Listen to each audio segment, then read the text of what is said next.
Hey guys, welcome back to the Salt&Light podcast.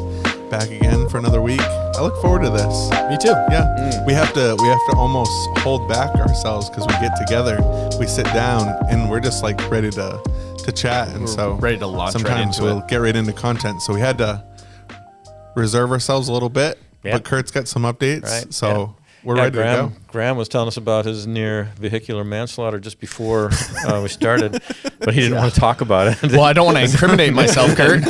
No. Kurt's just joking. April Fools, everybody. I said near. Just one update. I think there'll be a lot of relief in the audience.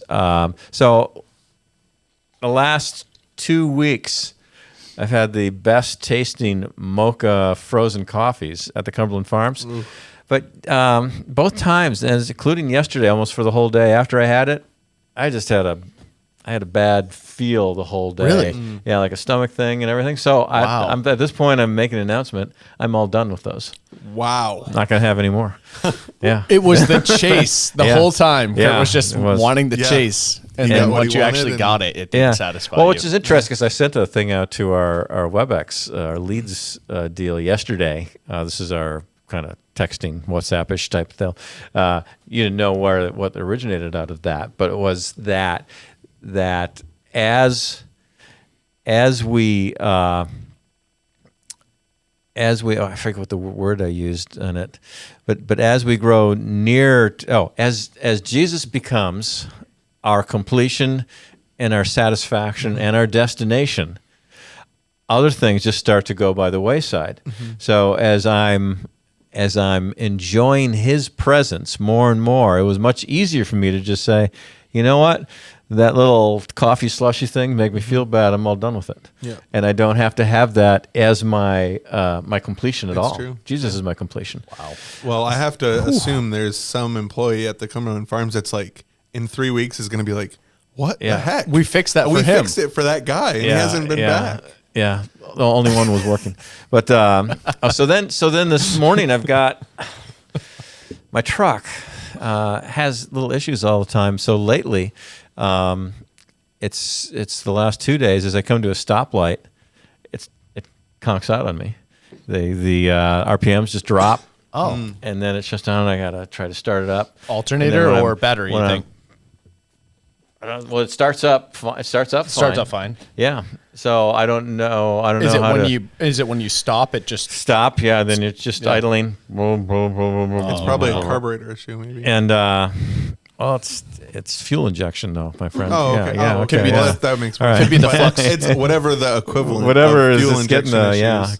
could be 'Cause I had a that. motorcycle that would do that, and it was I had to rejet the carbs. But that's the origin of the problem. The real problem is my emotionality at saying now I got to deal with the car problem.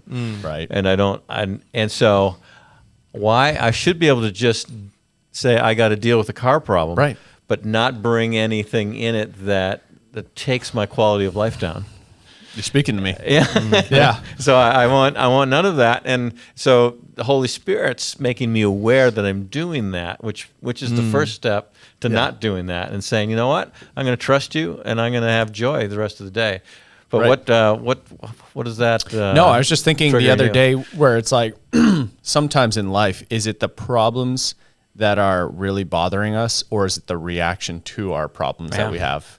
And I just thought to myself, I was like, oftentimes I'm more caught up and frustrated with what's going on in my own like agitation internally in my own body, in my own mind, in my own thoughts than what's actually the perceived outward issue in the first place. And it's just it's kind of silly. And you almost kind of wish you were like, oh, I wish I could just be like a robot and handle life extremely objectively and not have to deal with all those emotional and internal storms. But at the same time, that's how God has made us.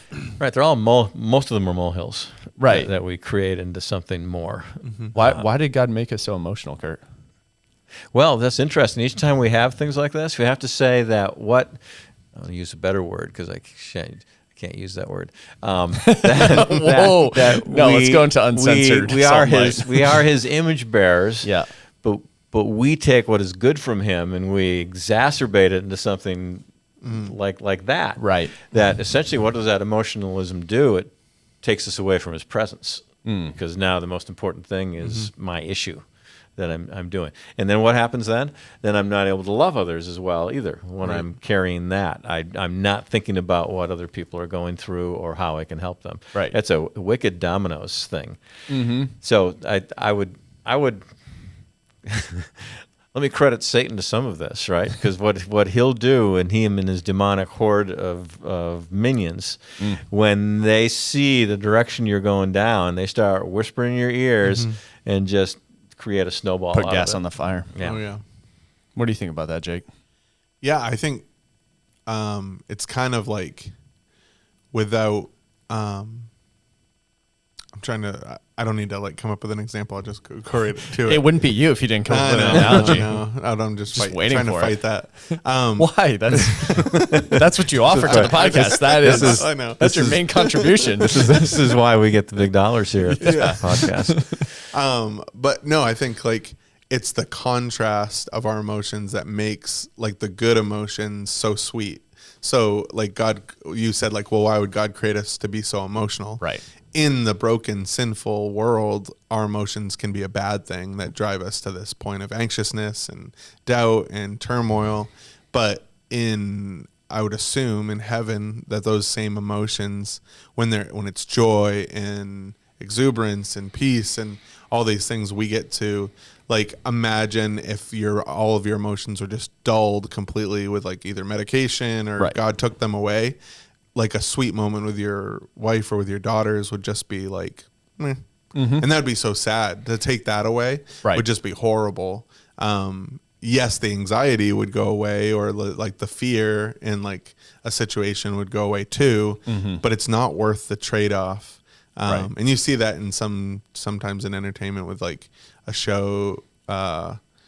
I can think back to like some other shows that I wouldn't recommend or whatever. They're a bit dark or whatever, but you see like somebody like lose that. They just become super apathetic. Right. And like the sweetness of life, everything's just gray.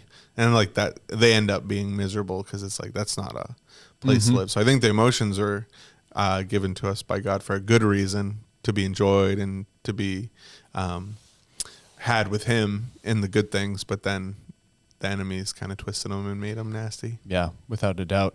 And even the pain, like pain serves a purpose as well in a good spiritual way if we allow it to, in the sense of like we have, just from a practical standpoint, we have pain receptors. And if you didn't have pain receptors, then in theory, you could like do a lot of damage to your body and not even know, right? Well, I found out it wasn't, as a kid, I didn't know what leprosy was. I thought leprosy was like a skin condition. Yeah. Like that was like severe eczema or something that you had all these sores.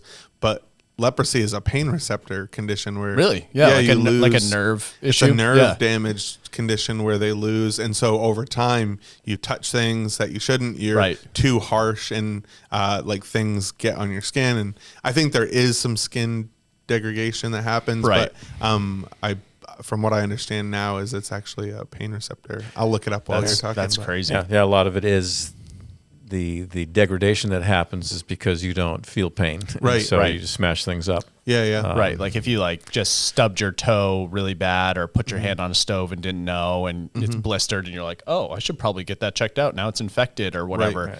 Like the pain serves a purpose, and I think in a similar way, when we're experiencing being triggered or whatever in life, you could say that serves a purpose, just like a check engine light serves a purpose in your car to say, okay, something needs attention here. And that's also a spurring into the abiding as well, or recognizing, oh, I'm walking on the wrong path. I'm not even realizing it. Yeah. So that's it. As you bring that up, I was thinking about a thing. I think they also, leprosy used to be thought of as contagiousness, not more of a malnutrition. It is both. Thing. I looked it up just because I didn't want to be wrong and give wrong information to the podcast listeners, but it is both a skin disease as well as a nerve ending disease. I figured it was a disease that would attack your nervous system. Yep. But speaking of desensitization, I was thinking about this last night. I ended up waking up at about 4 and was chatting with Jesus about things. So we watched, I watched I made my wife watch the first episode of a kind of a dark comedy drama that had a high rating on IMDb. So you kind of look at it and say, all right, Enticing. what's the sex, profanity, and violence type of thing? Right, you kind of right. look at it and say what it is, and so it's hard to find. Oh, my God, it's almost impossible to find. But this was what was interesting about this. So you'll watch shows with violence, like a movie or an action film, like Bruce Willis or something like that. Yep. And the violence, it's sometimes it's a little cheeky, but it's so there's a vanquishing that goes on. But this particular show was interesting because I was trying to think about it. There was some very overt violence. And it was kind of mixed with this dark comedy kind of aspect, which created, it was almost too easy. It was and I'm still trying to think of it, but it desensitized you that, you just want to see the next person get offed in this particular way. Right. And you just felt like, oh, this isn't right. Something's wrong in this. And so there's so many different ways of looking or what we're involved in that sort of make us like lepers after a while. Yeah, it's so true. If we weren't sensitized to the spirit to say things, we could start going down a bad road and it would kind of start grabbing hold of us. Yeah. Which might be sort of what happens. We've talked about open doors here before for the demonic to come through, and one of those doors are horror movies. Yeah. Because you seek to be frightened and you start to just have an appetite for it. Yeah, have appetite. You take it in, and after a while, you become desensitized to it. Yep. And it's like a little escalator for demons. It totally is. And fifth floor in Kurt's head. Yeah. And akin to like if you eat a lot of sugar or eat a lot of spicy food, your palate adjusts to those things. But then if you stop, then when you go back and you taste the sugar, you have the spicy food, it's more potent. I feel like in a similar way, that's what I experience with a lot of like media and whatnot, especially with more violent or kind of like darker horror style genres. I wasn't watching like terrible horror, but it was more just like kind of thriller, intellectual, or whatever, like sci-fi type of things. And I remember when I got married to my wife, she's like, I hate all that kind of stuff. I don't like thriller, horror, scary. And so I was just like, okay, we won't watch it. And so we just didn't watch it. And now when I go back to it, I'm like, why did I watch this? Like, what was I getting out of this, And I just have a much more sensitive palate towards that type of stuff. Yeah. I think also when you really start to look into how the spiritual realm affects everything around us, and it's not just kind of like, oh, we have our physical realm and the spiritual realm's all the way over here in some kind of far off land. They're overlaid, and what's going on in the spiritual realm is directly affecting what's going on in the physical realm. And so you see that play out in music, you see it play out in media, you see it play out all over the place. Once you see that, you can't unsee it. And then you're way more cautious about, okay, what's the thought and the motive, and who's the director that made this show, or, what's it trying to get across? Because sometimes I'll watch something, or I'll even hear a podcast with somebody who's like an influencer in society at the current moment. And I'm like, I feel like demons are trying to speak through this person. Not that they like look like a demon possessed person like that they're kind of their head's spinning around, but it's more the message that's coming out of their mouth. I'm like, this is very aligned with the kingdom of darkness. Yeah. Well, I think definitely in a very subtle way, and sometimes not so subtle, but oftentimes subtle, the enemy is using like creative outlets in order to introduce, certain things or whatever. Because I was just actually talking about this with somebody the other day about how like the stories, now that we've been doing deliverance for so long, you start to understand the spiritual realm and the way it functions a little bit more. And then you look at like a horror movie, or you look at a, I don't know, like a fantasy or sci-fi movie that has like stories or a story arc that mimics spiritual things. Yeah. And sometimes I'm like, that's crazy accurate. Like to the way the spiritual, we talked about that with that really creepy movie, like Smile. Remember you and I were talking about that? Yeah. I was like, how it actually is more Bleep terrifying. out the name of the don't movie. watch that movie. Yeah. I believe that movie is demonic. Yeah, But, it is. And I didn't watch it, but I just know about it. Yeah. But I was I like, accidentally watched it. But hear me out. Hear me like out. running through a red light. Hear me out. So this is how it happened. It was This is how, accidental. and this It is was how the enemy accidental. works. Hear me out, because I brought this up in a staff team meeting. Because this is kind of an interesting story. So I am on an airplane with my wife, and I'm reading Madame Guyon, like one of her little, experiencing Jesus books. And I'm sitting there, I'm enjoying it. I'm like, this is so nice. My wife's like, babe, talk to me. I'm like, why? And she's like, I can't stop watching this movie over the shoulder of the person in front of me, and it's really scary. And so I'm watching it too now, and it's in subtitles. Oh, I see. Eve tempted you. Yes. Huh? That's what Yes. And so now we're like both watching it. We're like, stop watching it. It's too scary.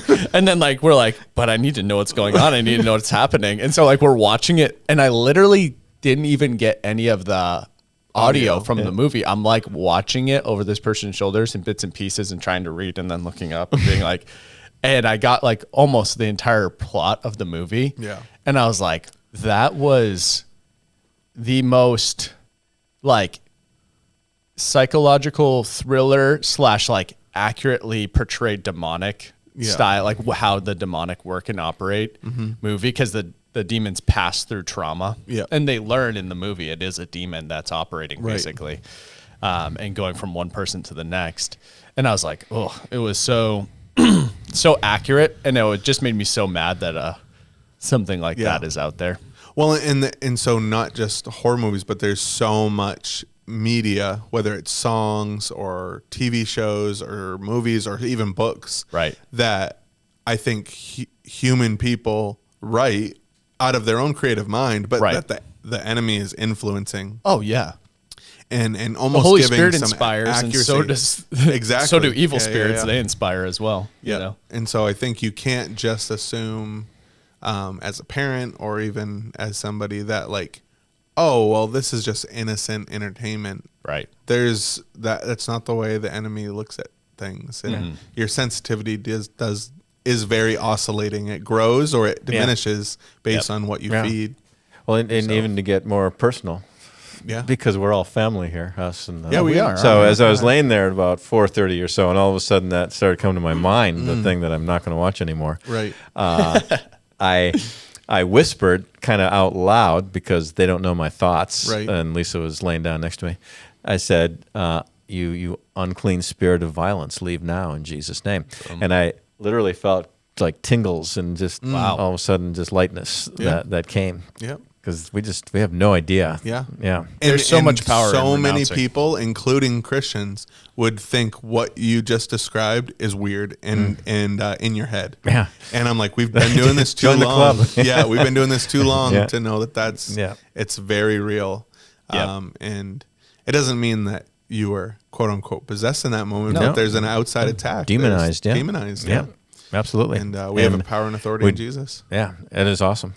It is And awesome. to the point where and people need to understand too, you don't need to shout down a demon. Right. I just whispered. Yeah. In Jesus' name, get out. Yeah. Come on. Go. Let it So go. cool. Yeah. Yeah. Yeah, it is. and sometimes it's just the renouncing act as well. I find I catch myself renouncing things every single day that I feel like I start to get, when the mind of the flesh starts to try to take the driver's seat in your life, and you're starting to think about things, and okay, this is not at all in alignment with the Holy Spirit and what Jesus wants me to think about right now. But sometimes it's entertaining, and then you entertain the thought, right? And it could be something as simple as that guy who laid on his horn. I want to go meet him in the McDonald's parking lot and have a little, throw a couple fists or whatever. And that's going on in my mind. I'd never do that in real life, guys. I'm a lamb of a person. But then you renounce it. You renounce state championship with the body of a lion, right? Yeah. But you go, I renounce, anger and violence, and like that's not me, and you just kind of like what you're talking about, Kurt. You feel that immediate, that lift that comes with it, and you go, oh yeah, that's right. Isn't that what this is something that as I get closer and closer to Jesus, even after all of these years, what I'm finding is those things that bring us into the muck and that we feel bad about, that once we move on from them, however that might look, maybe he said something to somebody, or maybe what we're talking about now, but he is so willing and desirous that we put it behind us, rather than to say, no, I have to stay here for a while to pay penance. Yeah. And that's the biggest trap, right? it is, by Especially far. as Christians. Yes. Is you're like, no, I have to do more to show that I'm repentant of this, when Jesus is like, you just say it. Right. And so put it toward then the cross. In your interaction with him, when he gets, everything's from him, when he gives you that awareness that this is all I want from you, I want you, let's put that aside. Oh, it's such a warm bath that comes over you that says, this is just an unbelievable relationship with the potential for even more. Not even the potential, the inevitability of more when we are doing that with him. Would you say it's like an Epsom salt bath? Like I've never had one of those, so I don't want to say. I try to be transparent and honest. I try to speak in spirit and truth. That doesn't surprise me that you haven't had an Epsom salt bath. Well, I don't even know why I would do it. You don't seem like that type of guy. After a hard, long day at work, you don't just like light some candles and put them in the bathroom. Most of my bath experiences are probably when I was like 4, and me and my two brothers are all tossed in at the same time, kind of thing. Yeah. Yep. Anyway, Sounds about right. Yeah. I was watching Isaiah Saldivar. Oh yeah, who's a guy that we like to watch. I haven't seen a video from him. Well, in a what while. he did was it was a reaction video to Wes Huff.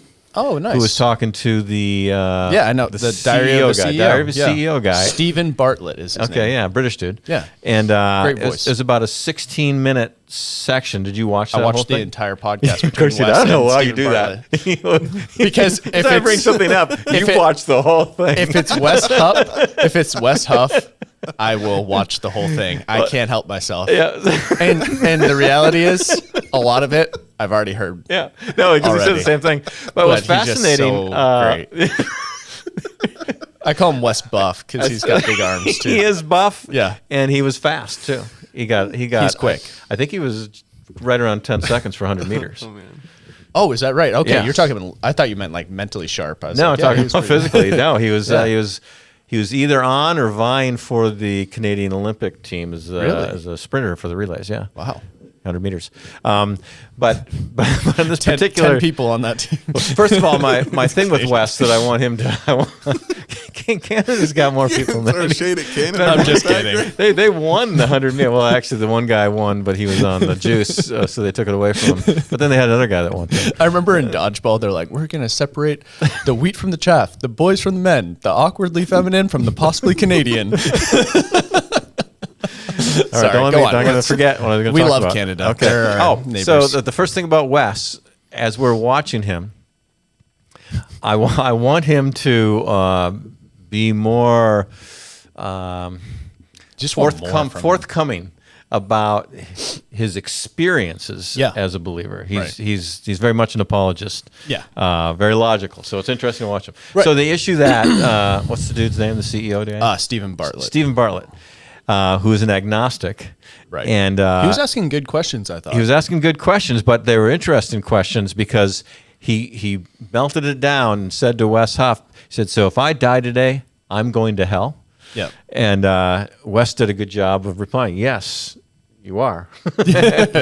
And just the whole idea of the narrow road versus the wide road that is there. So it was interesting watching it. And then Isaiah had some, the way he goes. Yeah, when I personally love Isaiah. Yeah. He and speaking of, so it's kind of fun to have both of them. So I had Wes and Isaiah, who are kind of on different Was Isaiah just going, wow? Yeah, he really come liked on. the. Wow. Yeah. So good. No, he really dug. He dug how he was going right into it, and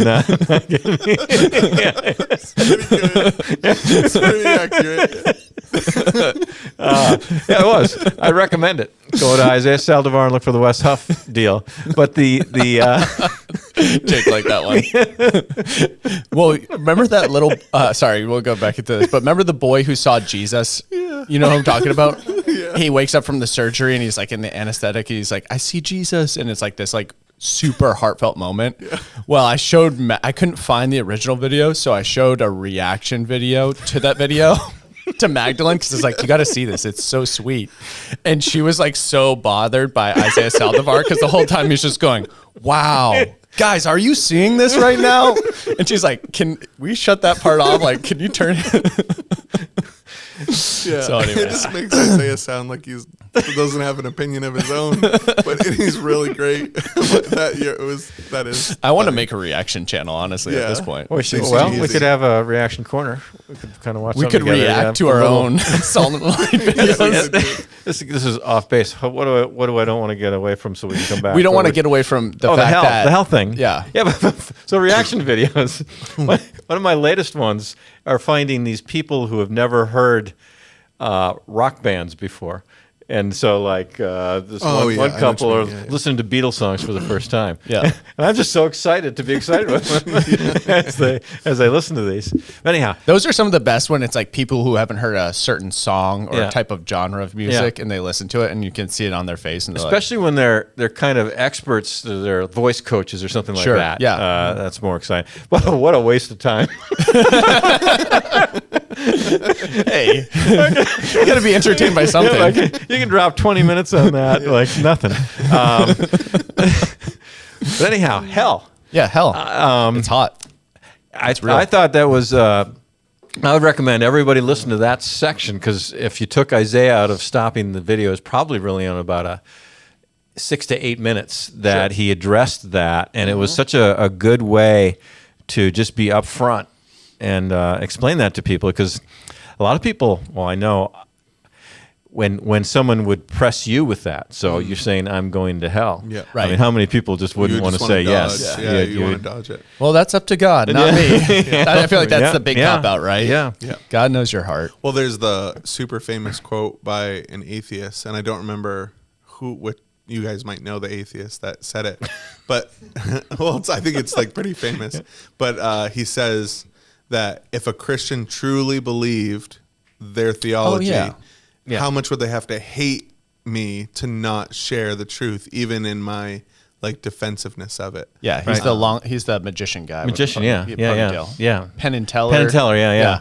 He said that. Well, he said it kind of in reference to somebody who did share the gospel with him. And it meant a lot to him. Yeah, it did. Yeah, because he was like, the guy came up to me after the show and shared the gospel with me really quick and said, I just really want you to know who Jesus is because I don't want you to go to hell and I want you to spend an eternity with God. And he gave him a Bible, I think, and said like, I highlighted some, verses in this Bible. I want you to look at it.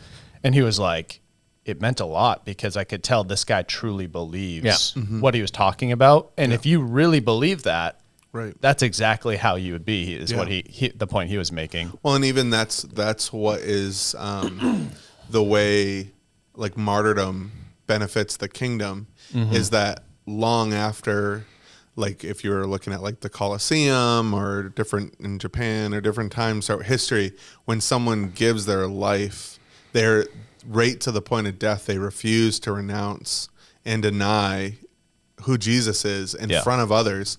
Even if you don't believe in God, there's something in a person that would say, man, why wouldn't they just take the easy way out? Right. That's what I would have done. What's their conviction all about? And and then it honors God that that person would, even if you didn't believe it, you'd have to go home and wrestle. Like, why would somebody like go to death for that? You know? And that's one of the biggest apologetic arguments for the Bible being true too. Which is what Wes kind of went into. Yeah. Talking about how, he's not somebody who wants to basically offend you by making you stay with him because you rejected him. Right. So you're going to get what you've rejected. And he's going to give that to you. Yeah. And then Isaiah, I think, really press down on the point that he said, as much as we think hell is with fire and all this kind of stuff, he said it's 100,000 times worse that you can't even comprehend. And most of that, I believe, is we don't understand the absence. No. I mean, I get frustrated if I'm walking out in the street and I'm not hearing from him for 5 minutes. Why are you ignoring me? Yeah. But to actually have his presence ripped away from anything, you won't even see somebody with his presence. Yeah.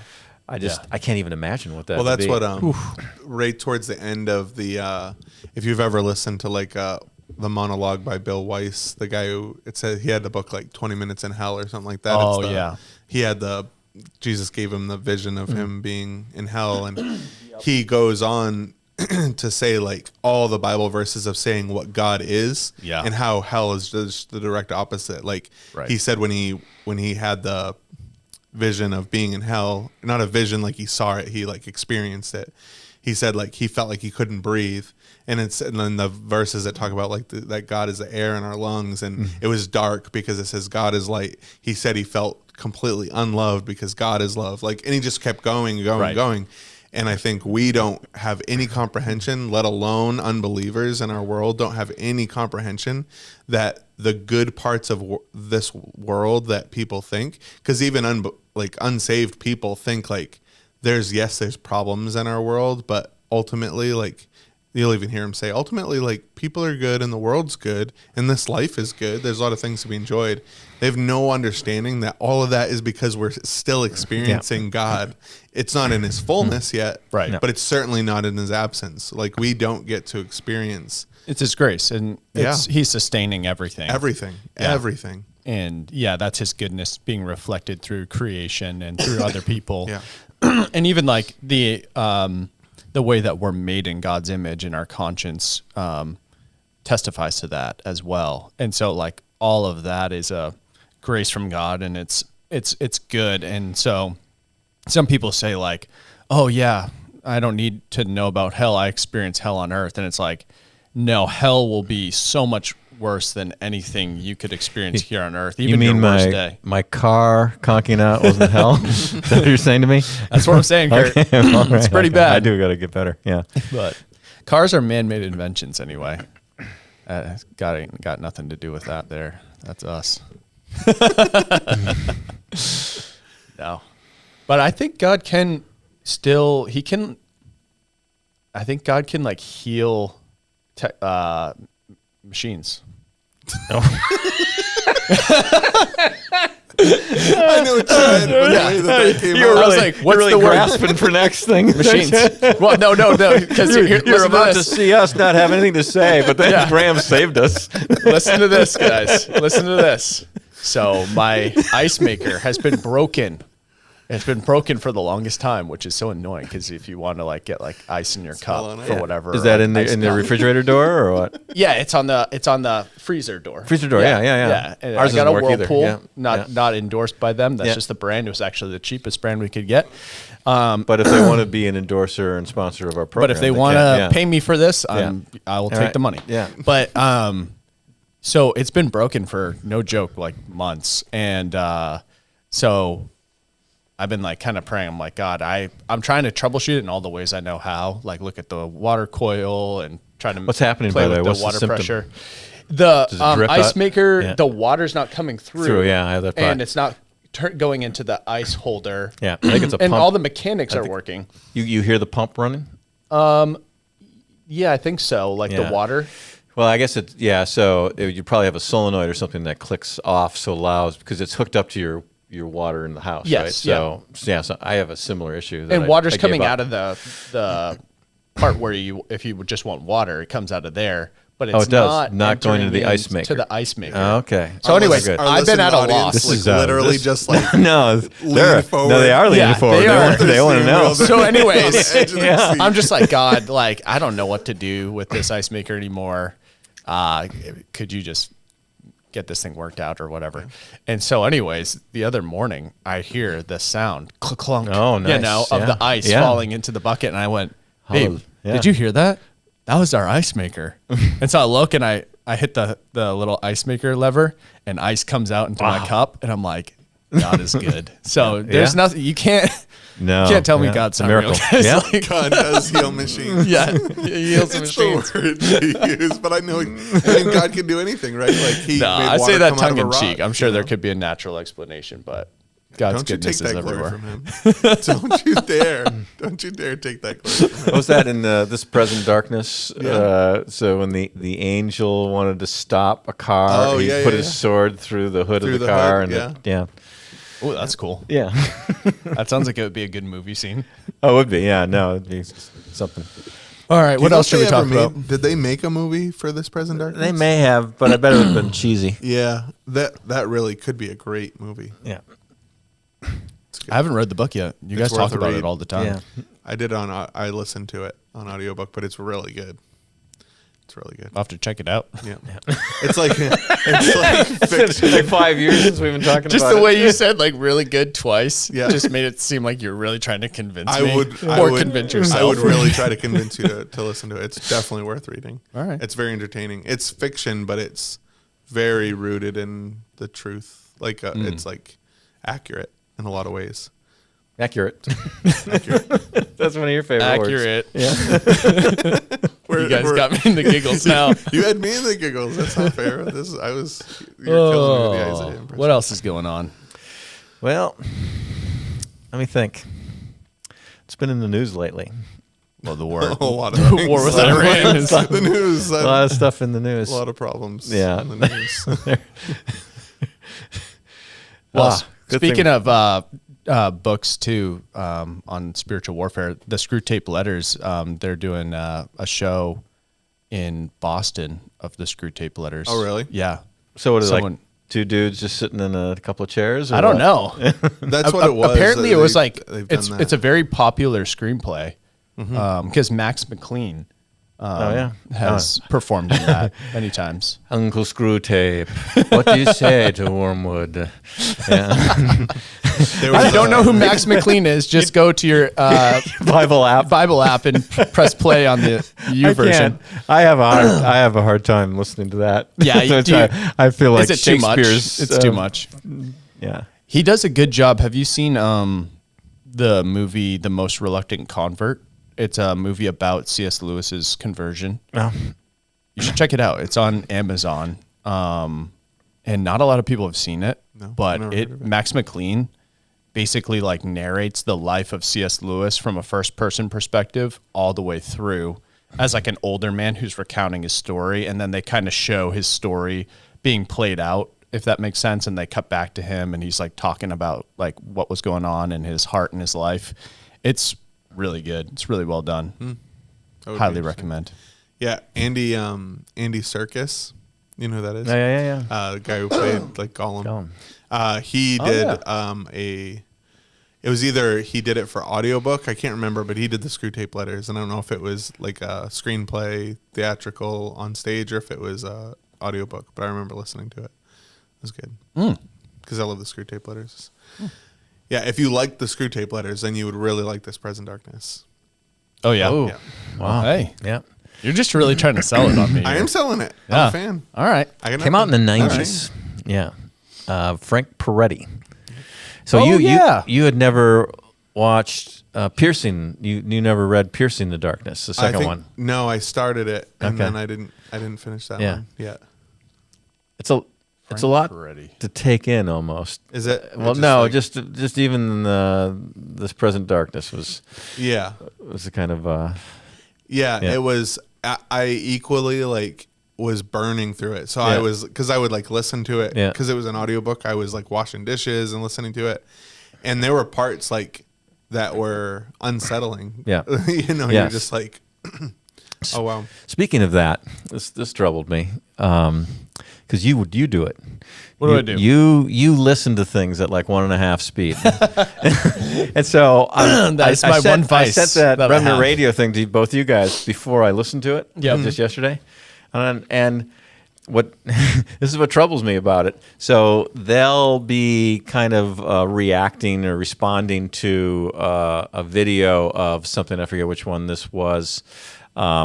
Oh, it was Sean Ryan? Sean Ryan, when he had the Catholic priest on for exorcism. And so what he does is he has the Catholic priest on like 1.5. Mm-hmm. And instantly it's like you're demeaning him because you're not speaking at 1.5 times speed, but just because you're so upset about making sure you can get all the content in within your hour. And I want to write in their comments and say, I'm not listening to it. So I turned it off. Yeah. You should tell them that. Yeah, I should. Because they've done that before for people they've disagreed with. That's pretty common. And that's common practice. But it's wrong. It's because you might as well paint like a fake mustache on them and put sunglasses on. No. Yeah, because you're demeaning them by making them sound like Mickey Mouse while you're talking with everything. Sure, that, I understand. It's like reading a text where you don't know the emotions behind it. Yeah, it's distorting their timing and everything like that. I can see that. A lot of people, they just look at it as just receiving the information and content. Yeah, well, but the content of a lot of these things, it's where are they putting the emphasis on, right? When they're saying different words and such. Mm-hmm. It's the art of spoken speech. Know who you can't do that with though? You can't do that with Ben Shapiro. No, I bet not. He's like, try to turn me to 1.5 or 2 speed. You will not know a word I'm saying. He talks so fast. I think you take on every content person that's out there. That's why I had to restrict. I can't go on YouTube on my phone anymore. I guess not. You know what? It's too much. I have no self-control. So since you've been talking about it, I actually do listen to some stuff sped up now. Yeah. If I'm trying to get the content. But I'll say this. I got Isaiah's book on audiobooks. And Isaiah is the reader. Oh, really? So he reads it. Yeah. But whoever like editor or whatever told him to read it, he reads it slow. And if you've listened to Isaiah's videos, Isaiah's a fast talker. Yeah, right. So I had to go to like 1.25? Almost 2. Oh, wow. I was like at 1.75 until it sounded like him. And then it actually just sounds like you're listening to that's Isaiah. the Isaiah I know. I was like, oh, wow. So it doesn't even sound like you sped up. It just sounds like normal. Yeah. Because it was like he was like speaking through molasses or something. Like it was painful to listen to him. Maybe some people, though, aren't good readers in general. You know what I mean? Like they reading out loud, they mess up a lot, and so maybe he had to slow down. Or so Isaiah has like 3 phases. Then he has his book read. Yep. He has when he's just responding to a video or something like that, right. or Here's interviewing my somebody. preference. The middle, the conversational side. Then because yesterday I started on him preaching somewhere. Oh yeah, when he I just preaches. I couldn't watch it. I don't know how his voice doesn't just get shot in the first 10 minutes because he just shouts the whole time. Yeah. And his neck looks like it will explode. I feel bad for his neck, like the veins. But it's a Pentecostal. He's Pentecostal. This is as good a content as the refrigerator water probably for people. Yeah. I don't know. It's good. Do you guys have anything you want to confess? Or yeah. What do you never know? What are you guys eating for lunch? Oh, what am I having for lunch? I am having a lot of H2O and just oxygen for lunch today. I didn't pack anything. No, I didn't either. So this is what we do, by the way, audience. We look at a clock and it's 1:37 right now. So you got a minute and a half of us gonna make getting full some time good here. stuff here. Yeah, I'm having like a fried rice deal. Ooh, that sounds good. Yeah, it'll be good. I All right. had it last night too. There you go. All right. Yeah. How did you make that? Did you make it in the pan? Oh, you know what I didn't talk about? What? I went to. Now we're gonna go overtime. I went to. We usually go over time. Went to a talent show last night Whoa. for Gorham Elementary School. So that's fun. Kindergarten through 5th grade. My granddaughter Ellie sang "I'm Still Standing" by the Sir Elton John. Nice. Which is in the movie Sing. So it was funny because for those who have seen Napoleon Dynamite and the talent show that they had. Yeah. So Ellie's standing up front singing into this microphone, and behind her, Paisley is doing some interpretive dance. He's roller skating. Wow. Back and forth. That's beautiful. It was pretty good. But then there was one guy, Rumi, who had to have been, I think it's like 4th grade, maybe. Yep. And he essentially took Stephen Wright's jokes and was reading them off, and they were hilarious because they're coming out of him. Yeah. That's great. I'd hate to be a giraffe with a sore throat. Nice. Good stuff. But yeah, It's a lot of suffering there. But it was pretty good seeing all the different folks do their thing. Yeah, I We love left that. early though because other people had to go. Yeah. Isn't it amazing how God just gives us all talents? Yeah. Look at that. Show. Look at that. I wasted See, a good I minute. just brought you it. know. I just brought it back to the There we spiritual go. side. Well, you know what? I think it's okay that we just have some fun sometimes. Yeah, I think so too. I And don't that's know. all right. That's I'm part not of gonna it. apologize for it. We're here to spiritually edify. We're here to connect Entertain. Connect and entertain. and entertain. Yeah. And connect in the way we want to build community. Yeah. Yeah. We're So- not robots. We're going to... Play that back. We want to encourage listening parties as well. Yeah. So you should get your friends and family together and have a listen to the next Oh, yeah. podcast. Definitely. Maybe Yeah, a little some watch fondue, party. something Yeah, like yeah. that with it. Yeah. Yeah. Be picky and choosy about which episodes you show to your friends. You can skim. I should But do that don't as Some my of next. my favorite. Don't do it Some at of 2 my times favorites. speed, though. You want to, Yeah. I should do that at my next family dinner with my mom and dad and everybody. Hey guys, I want to show you this podcast. Put it up on the screen. It's really good. Just see how long we can make it through. And they're like, Graham, this is really, it's a next level narcissism here that you're displaying. Well, I have to. When I go into the jail on Sunday this month, Yeah. it'll be the week after I preach. So I got to sit there and stare at myself on Yeah, the screen. that's Right? That's tough. I don't know what I'm going to do there. Because even when you feel like you do a good job, it's No, hard to I watch don't. yourself. I've never watched myself Yeah, on that. yeah. But hopefully, what I try to do is just talk the whole time, and we don't ever turn on the DVD. So Yeah, there you go. that'll be my goal. Well, you'll just have to Loophole. endure for the sake of the cross. And that's all. Yeah. But All right. All right. Well, thanks for being with us. Thanks for either enduring or enjoying that. And have a great week. Stay rooted in Christ, and we'll see you next time. Alrighty.